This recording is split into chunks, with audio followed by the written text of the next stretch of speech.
Hello, everyone. Thanks for being here. Buenas noches a todos. I am Keishla Rivera-Lopez. I am a Boricua from New Jersey. I'm a poet, a writer, and a scholar. Currently, I am a postdoc at Montclair State University. And I am so glad to be here again with Dahlma Llanos-Figueroa, who I've had the pleasure of having other conversations since 2019. Um, Dahlma Llanos-Figueroa was born in Puerto Rico and raised in New York City. She's a product of the Puerto Rican communities on the island and the South Bronx, which you can see in her writing. My allure towards Dahlma began in reading her first novel, if I'm correct, Daughters of the Stone, which was published in 2009. And now with A Woman of Endurance, which will be published this 2022 in April.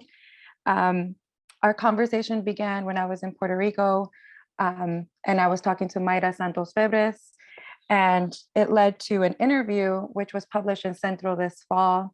And now we are here to kind of continue that conversation and put it together with both of the novels and not just Daughters of the Stone. But I am so thankful to Dahlma because her work has been pivotal for my work in graduate study and beyond. Daughters of the Stone is central and integral to my dissertation and now my book project. Dahlma, do you want to say something before we begin? You're muted, by the way. Buenas noches todos. Good evening. I am so happy to be here. And I'm so pleased to see visitors to our room from so many different places. And I'm ready to begin our conversation, hear what others have to say. Yes, and we do have an opportunity for Q&A at the end. So I don't know how that's being administered, but I think it's through the chat. Somebody correct me if I'm wrong. Okay, so let's get to it. I want to start a little bit with A Woman of Endurance, since I focused on Daughters of the Stone in our last conversation. So we know that it's centered on Pola's story. And I know that there's an importance here on centering Black women's narrative and their experience, especially in the Puerto Rican literary canon or a Puerto Rican text. So I want to know what kind of research did you conduct to try to authentically tell Pola's story and the other Polas of this time? That's a good place to begin. First of all, I'd like to explain that although I was born in Puerto Rico, I grew up in New York City and did most of my studies in New York City. So I had observations, but then I had to go and do research to validate my observations. So I started going, well, as a child, I went to Puerto Rico to stay with my grandmother for 2 years. And I was introduced to rural Puerto Rico. The family lives in Carolina, in an area called La Entrada de San Antón or Saint Just. And it was, when I was there, a rural area.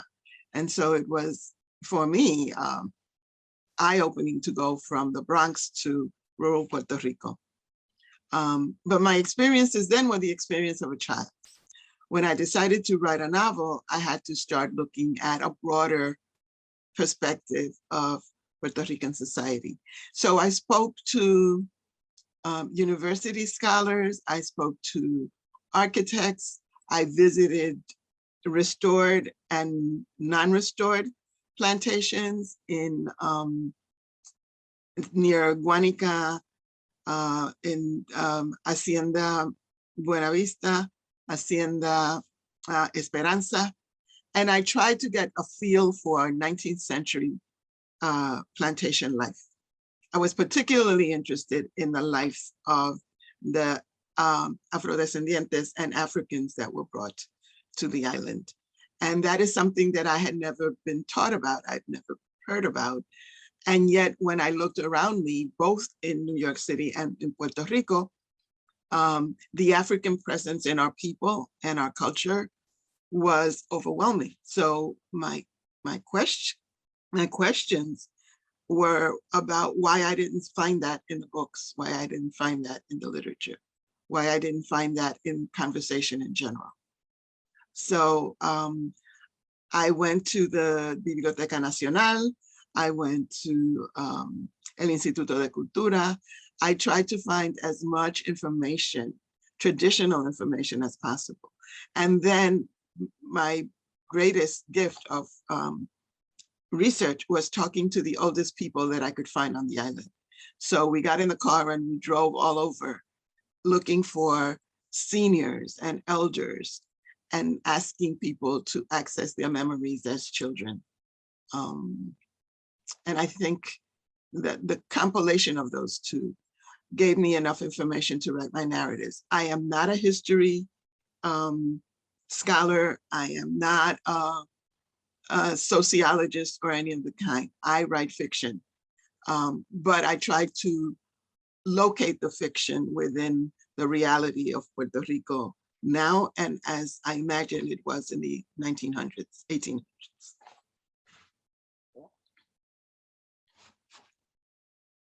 Sorry, the Zoom thing is a little difficult for me. So I want to go back to what you said about going to the plantations and sort of accessing the history of slavery in the plantation system on the island. I know that that's the beginning place for both of the novels, but it is actually the focus of the entire novel of A Woman of Endurance. And you're sort of focusing on how Pola, the protagonist in the story, navigates this plantation system and slavery. What was your goal with this focus? And sort of how is this related to Puerto Rico's cultural legacy or racial history that you want to tie to? Well, let me just go back a little bit and talk about Daughters of the Stone. Daughters of the Stone is the first book in what will be a series of books. And it covered 150 years of an Afro-Puerto Rican family, beginning with capture in West Africa, through the colonial period in Puerto Rico, to the Great Migration to the United States, specifically New York City. So that's the foundation. And readers kept asking me about more details. What happened to this one? What happened to that one? And so I realized that there were still a lot of unanswered questions. So Pola appears tangentially in Daughters of the Stone, but in A Woman of Endurance, she gets a whole book. And the novels thereafter will move forward in time, but we will repeat many of the same characters. Basically because I feel that the past isn't past, the past lives within us. And so Fela connects to Pola and Pola connects to Milagros, and Romero is throughout the two novels. So there's a lot of attention paid to seeing that the culture and the characters continue throughout the series. Yeah, and I really like the connections between both texts in that way and the bridges that are created. But before I go there, I want to go back to memory. You said you wanted to access the memory of elders on the island in order to inspire or just give you some sort of reality that wasn't accessible elsewhere. And this is a motif in both of the texts. So I want to know, why is memory so crucial to both of the texts? And how do the women's memories tie to culture, nationhood, motherhood, healing practices, etc.? Wherever you want to go from there. Memory is one of the large themes in my work. When looking back on my journey from Puerto Rico to New York, back to Puerto Rico, I realized that we carry memory with us throughout, like a thread through tapestry, right? Whether we are on the island or not, the culture of the island is with us.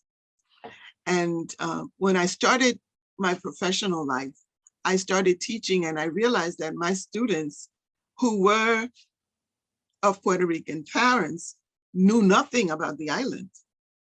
And when I was sent to Puerto Rico as a child, I knew something, but I didn't have the rich experiences that I had en el campo in Puerto Rico. And so I decided that nurturing needed to be passed on from one generation to the other. Otherwise, we would lose our children. And so I started writing about the world that I saw disappearing on one level, and the world that I saw vibrant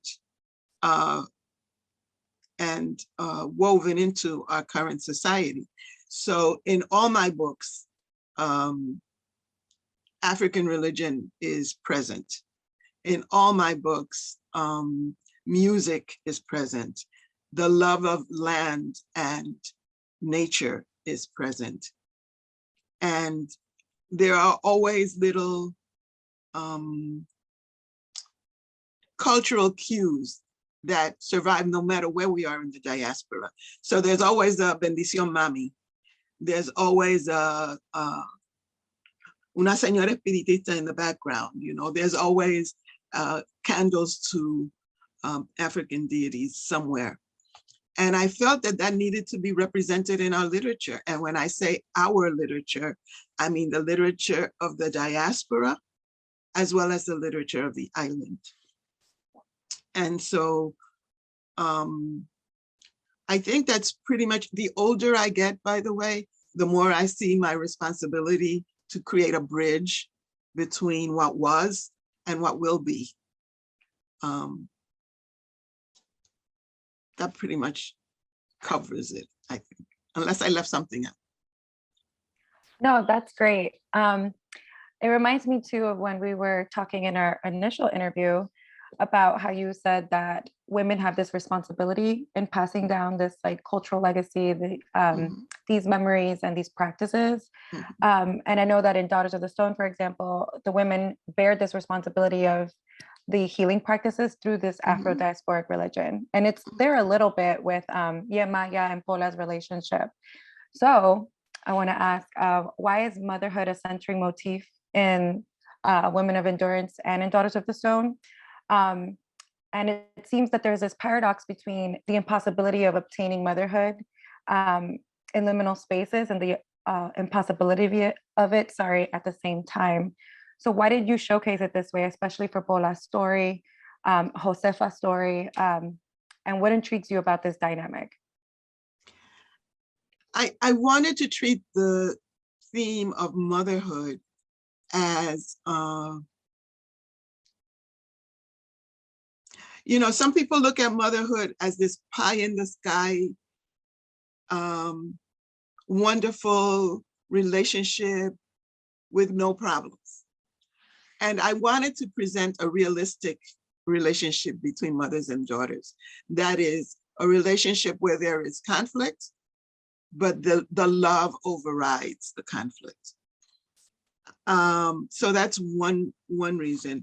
And I think in Puerto Rican society, we have so many definitions of mother. There's madre, mami, mama, there's madrastra, there is madre de crianza, there are so many relationships between children and mother figures that I wanted to explore all of that.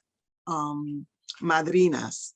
So you will find in all my novels that there are women who are, for want of a better word, mentors, and women who take on the role of mother when there's a vacuum. And in enslaved communities where women were sold or disappeared or were sent away, there was a very real need to have a broader definition of motherhood than traditionally seen. So with all the hijos de crianza and all of that, I saw motherhood as a much broader reality than I have in other places. Awesome. So now I'm thinking about where you sort of developed the story specifically for Women of Endurance, because The Chachita, right? She's like this girl in the woods or the forest that emerges for Pola in a time when she needs her, and she becomes this mother of crianza, right? She adopts this figure of motherhood. And then in Daughters of the Stone, you have Josefa, Tia Josefa sort of stepping in because Fela is gone. And then you see all these like how she's like the community mother. And then all these women after Fela, like her daughters, become mothers as well. So just thinking about all those complicated relationships or just those like webs, how did you develop this story? And how is it similar or dissimilar to your writing process with Daughters of the Stone? And I'm also thinking about how you sort of think about your own experiences as an Afro-Puerto Rican feminist writer in the diaspora and your upbringing and how it sort of came through in either of the books. All right. In A Woman of Endurance, I had no idea where I was going with it. I knew I wanted to write Pola's story. But in Daughters of the Stone, Pola is a very angry character. So how am I going to make her compelling in the second book? And one of the ways that I did that was to show her life as a breeder, where she is denied keeping her children. She is bought to create more enslaved people to be sold. So every time she has a child, it's taken away from her. So under those conditions, she is a wounded mother and the children are wounded children. And this is something that I've seen in my life. And I had an opportunity to show it on paper and to show the possibilities of getting beyond that and healing in some way. So even though I write neo-slave narratives, I do not write about hopelessness, because if it were hopeless, I would not be here. Many of us would not be here if those women weren't incredibly strong and resilient. And so that's where the title Woman of Endurance comes from, because what more can you do to a woman than serially rape her and take her children away and deny her the opportunity to create a bond with a child?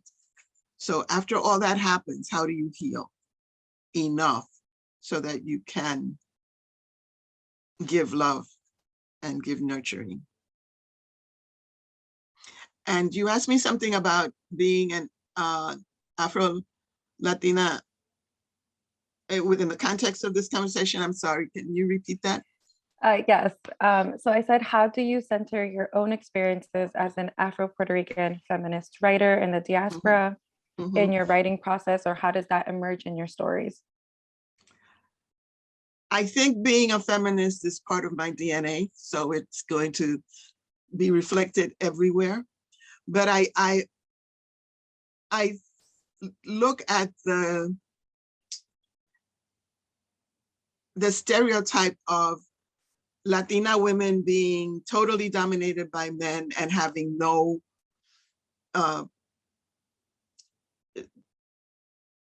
self-direction, no power of their own.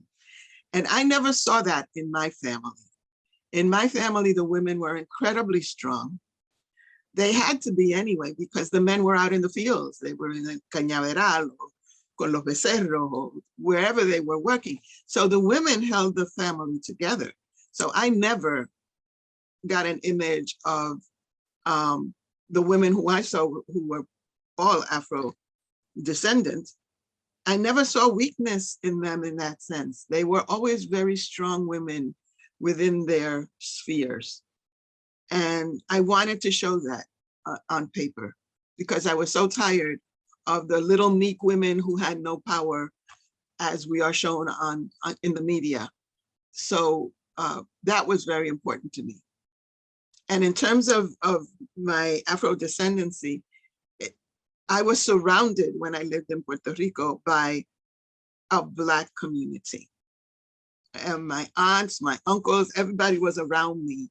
I don't think I saw a white Puerto Rican until I went into San Juan. So my world was a world of Black people. And I wanted to write the second novel focused on how the world looked to them. What was the reality to them? And so there are white characters in the novel. Of course, 19th century Puerto Rico had to have white power structure. But the focus of the novel is the reality of the Afro-descendant people and how they lived and how they survived. Thank you. Thank you for answering my questions and your answers. I think we're going to transition now to Q&A. I think it's getting some traction. So I don't know how the process is going to be, but maybe you just unmute and ask a question. Correct me if I'm wrong, please. You can use the Q&A function that is right next to the chat button. And when you click on that, you'll see all the questions that come up. Should I read out the question in the Q&A box? Please do. Okay.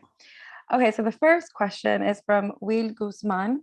He says, hello, Dahlma. Thank you for your creative historical fiction. You are a treasure.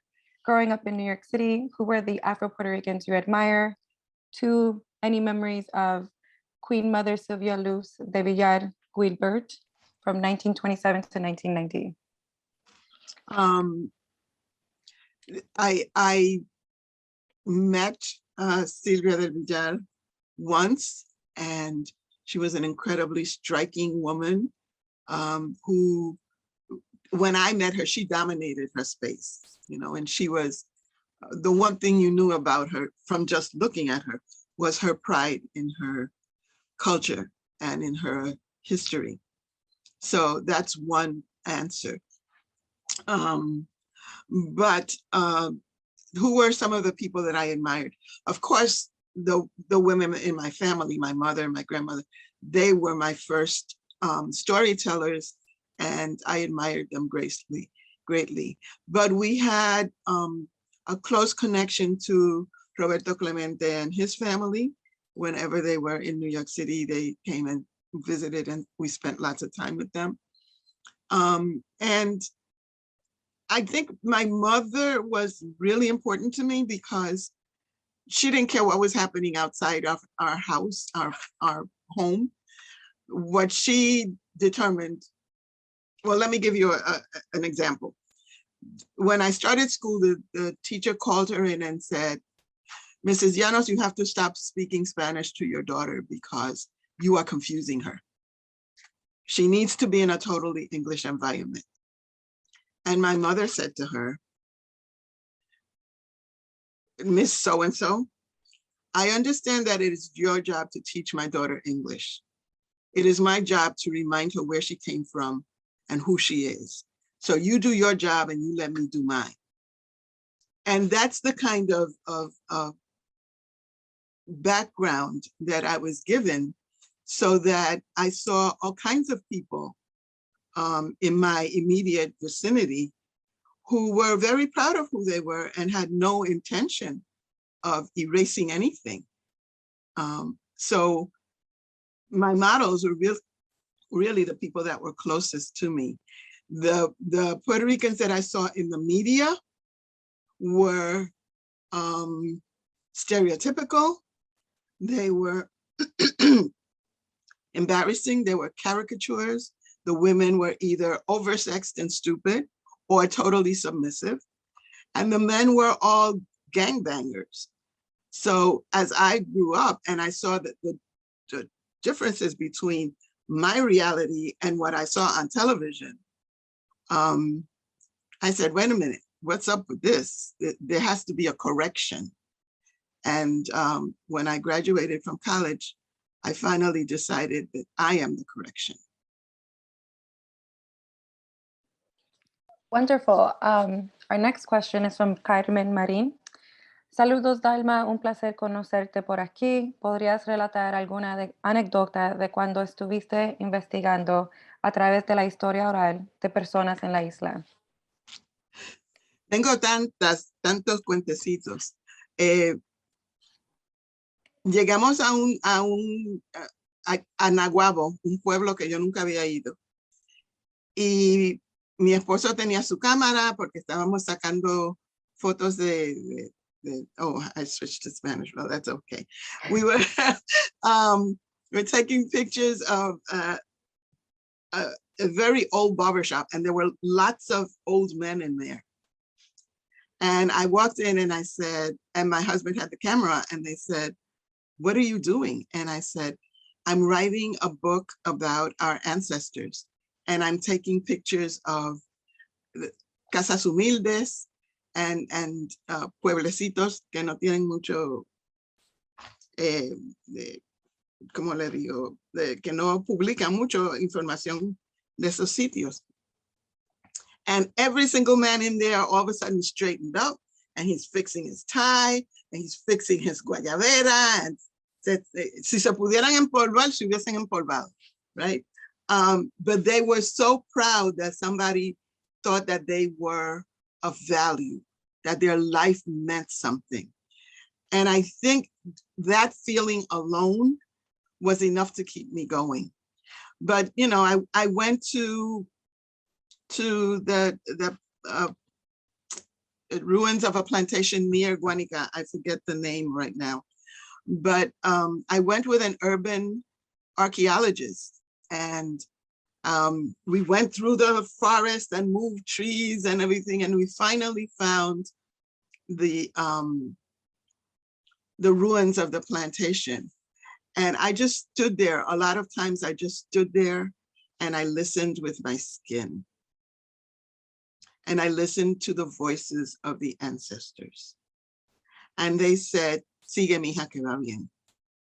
And so I have the empirical knowledge, but I also have for want of a better word, a spiritual connection to the island, to the land itself, to the people. And for me, that is a treasure. And I found that even when I had an impression or intuition, when I went to the history books and looked up the situation, it turns out I was right. So I'm a very intuitive writer. I take information from people and I process them, and I regenerate it into literature. Great. We have a few more questions, and I hope we can get to all of them. Okay, I'll be shorter from now on. So Torres A wrote, "I would like to know whether in your fiction you explore the fact that Afro-descended people living in Puerto Rico in the 1800s, some of whom came from other Caribbean islands, owned slaves." I have not included that in my novels thus far. I am aware of it, and I think it probably will end up being part of a short story collection. Because, for instance, with my first novel, there was a section of a woman who lived in San Juan, a free Black woman who was wealthy. Her patron gave her land, and on the land she had stables, and she made those cubicles kind of like little apartments for freed slaves and for artisans, enslaved artisans, so that they would have a safe place to live in Calle Luna or Calle Sol. But that was edited out of the novel. And everything that I took out of the novel, I'm saving to put into a short story collection. So it's never gone. But I am aware of that. And in A Woman of Endurance, there's reference to Oyomulo, which was a community of libertos. So yes, I am aware. Well, I'm super excited for your short story collection. The next question comes from Veronica Cora Castillo. "What you just said and did with your novel is similar to what I want to do with my future PhD thesis, forthcoming in fall 2022. Where and how would you recommend me to start in terms of literature, research, etc.? I would like to recover some historical background of my hometown Arroyo in Puerto Rico and bring the experiences of Afro descendants like myself to higher education. Well, I think my contact information is going to be in the chat, and I think that's very specific. So if you'd like to drop me an email, I would love to answer your question. Just remind me in the subject that you brought it up in this event, because there are many ways of going about it: demographic records, baptismal records, a number of genealogical ways of approaching that topic of a specific town.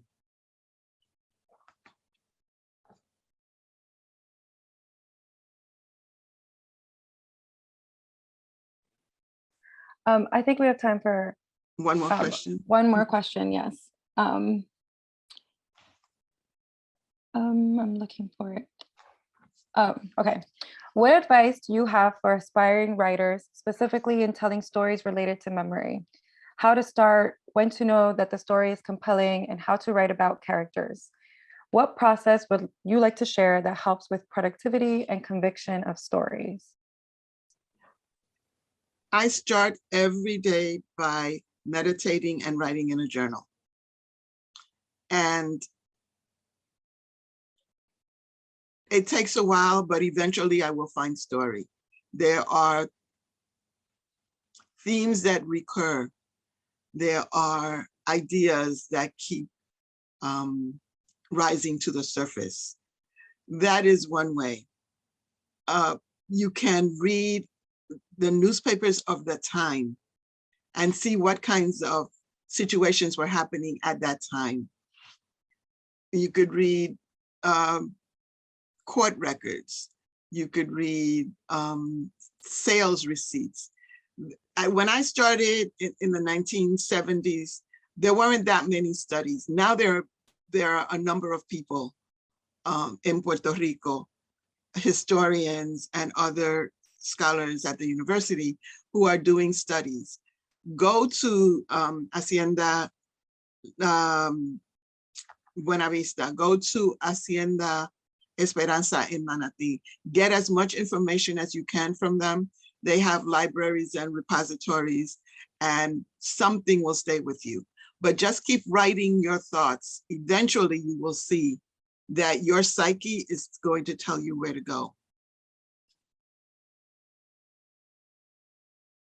Thank you. I think we're transitioning to Angel for the final remarks. Oh, actually, Christina, the final remarks for the event, please. I just want to say thank you so much to you both for this amazing talk, Dahlma and Keishla. I'm starting my video per request. It was amazing to pair you two. Your article in the journal really inspired me, and I'm so glad you were able to talk about Dahlma's new novel coming out in April. Everyone in the chat, I posted links to their website so you can find out more about Keishla and Dahlma's work, and there's her book. Ay, no se ve muy bien, pero the good news is that A Woman of Endurance is going to be released in Spanish. So there will be a translation that will be available this spring. It will be, the title is Indomita. Again, thank you both. We're going to wrap up the webinar and say goodbye to everybody. Thanks for everyone who participated and joined. Thank you for your questions. Have a great night. Thank you so much for the invitation, and thank you, Dahlma, for the wonderful conversation. Oh, thank you.